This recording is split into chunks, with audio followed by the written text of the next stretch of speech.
Hello दोस्तों, स्वागत है आपके अपने इस यूट्यूब चैनल केयर फार्मा में एक बार फिर से।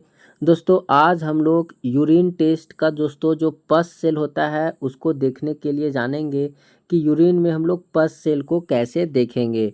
दोस्तों उसी में से आपको पता चलता है कि पस सेल आपका जितना ज़्यादा रहेगा उतना ज़्यादा इन्फेक्शन रहेगा। तो पस सेल का वैल्यू कितना होता है नॉर्मल और कितना ज़्यादा रहेगा जिससे हमें यूरिन में इन्फेक्शन का पता चलेगा। तो चलिए वीडियो को स्टार्ट करते हैं। अगर वीडियो अच्छा लगे तो वीडियो को लाइक कर दीजिएगा और चैनल को सब्सक्राइब कर दीजिएगा। दोस्तों इसके लिए मैंने एक रिपोर्ट लिया है न्यू केयर पैथोलॉजी लैब का और इसी से हम लोग देखेंगे। दोस्तों यूरिन रिपोर्ट का जब आता है तो उसमें आपका नाम लिखा हुआ रहेगा, आप ज़रूर मिला लेंगे क्योंकि कभी कभी दोस्तों अदर पर्सन का है जो रिपोर्ट हम लोगों को दे दिया जाता है। डेट भी आप मिला लेंगे कि डेट कैसा है, कब का डेट दिया हुआ है। ये हो गया। अब आपके नीचे दिया हुआ रहता है दोस्तों कि आपने जो टेस्ट कराया है उसका रिजल्ट। तो इसमें 3 प्रकार का रिजल्ट होता है दोस्तों आपका, जैसे कि देख सकते हैं यहाँ पर फिजिकल एग्जामिनेशन, केमिकल एग्जामिनेशन और माइक्रोस्कोपिक एग्जामिनेशन।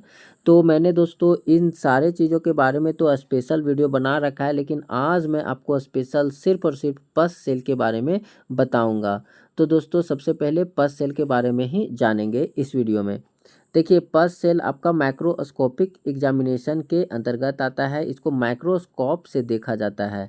ठीक है, तो यहाँ पे देखिए माइक्रोस्कोपिक में हम लोग आ गए एग्जामिनेशन में। इसमें देखिए दोस्तों आपको ल्यूकोसाइट पस सेल लिखा हुआ है जिसका वैल्यू यहाँ पे दिया हुआ है रिजल्ट में कि 0 से 2 तक है। कहने का मतलब दोस्तों ये है सो नॉर्मल रिपोर्ट में हमेशा 0 से 2 ही रहता है।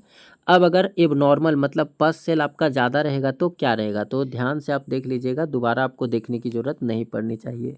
देखिए 2 से 4, 4 से 6, 5 से 10, मतलब इस प्रकार से आपका रेंज, कहने का मतलब है एक सर्किल में मतलब माइक्रोस्कोप से देखा जाता है और उसमें जितना ज़्यादा इस प्रकार से रहता है जो इन्फेक्शन वो दिखता है, जितना ज़्यादा काउंट होता है उतना ज़्यादा यहाँ पे लिखा जाता है और वही इन्फेक्शन रहता है।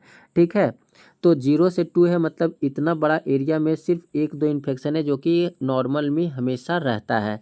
अब ये जितना ज़्यादा अधिक होगा उतना ज़्यादा इन्फेक्शन बढ़ा हुआ रहेगा।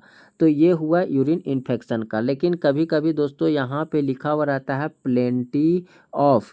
प्लेंटी ऑफ का फिर मतलब दोस्तों किसी को समझ ही में नहीं आता है कि आखिर ये है क्या, क्योंकि वैल्यू तो यहाँ कुछ दिया हुआ नहीं है। तो दोस्तों प्लेंटी ऑफ का मतलब होता है कि आपके यूरिन में बहुत ज़्यादा इन्फेक्शन है, मतलब थोड़ा मोड़ा इन्फेक्शन 2, 4 या 10, 12 नहीं है, बहुत ज़्यादा इन्फेक्शन है जिससे दोस्तों आपको यूरिन में प्रॉब्लम्स हो रहा है। और दोस्तों पस सेल में आपका एक और आता है दोस्तों इपिथेलियल सेल। ठीक है, ये भी दोस्तों सेम इसी तरह से है जिस जिस तरह से आपका मैंने बताया ल्यूकोसाइट पस सेल, उसी तरह से इपिथेलियल सेल भी होता है। तो ये भी देखिए दोस्तों ये रिपोर्ट में जो है आपका 0 से 2 HPF तक है, मतलब ये भी दोस्तों आपका नॉर्मल ही है। अगर अब नॉर्मल रहता तो उसी तरह से दोस्तों आपका 2 से 6, 8, 10 मतलब इस तरह से आगे बढ़ जाता। और अगर बहुत ज़्यादा रहता तो दोस्तों आपका प्लेंटी ऑफ लिख देता। तो दोस्तों ये यूरिन रिपोर्ट में पस सेल और एपिथेलियल सेल जो सबसे मुख्य होता है उसको देखने के लिए मैंने बताया। अब इसके प्राइस के बारे में भी बता देता हूँ, इस वीडियो में मैंने वैसे बता दिया है। अगर इसको आप टेस्ट करवाते हैं यूरिन रूटीन टेस्ट, देखिए यूरिन रूटीन जो टेस्ट होता है ये आपको दोस्तों 50 रुपये से लेकर के आपको 100 रुपये के बीच में कहीं पे भी टेस्ट हो जाएगा, इसमें आपको कोई भी दिक्कत नहीं होगी। इससे ज़्यादा लेते हैं तो दोस्तों आपको नहीं देना है और दोस्तों उनको बोलना है कि इतना से ज़्यादा आप नहीं ले सकते, इसका प्राइस तो इतना ही है। ठीक है दोस्तों, अब ज़्यादा अगर कोई लेते हैं तो वो आपको ठग रहे हैं। तो मैंने दोस्तों आपको कंप्लीट जानकारी दे दी यूरिन टेस्ट के बारे में जो कि पस सेल के और दोस्तों एपिथेलियल सेल इन्फेक्शन के बारे में था। अब अगर आपको और किसी चीज़ की जानकारी लेनी है तो हमारे कमेंट बॉक्स में ज़रूर बताइए, मैं आपको दोस्तों ज़रूर इन्फॉर्म करूँगा या बताऊँगा।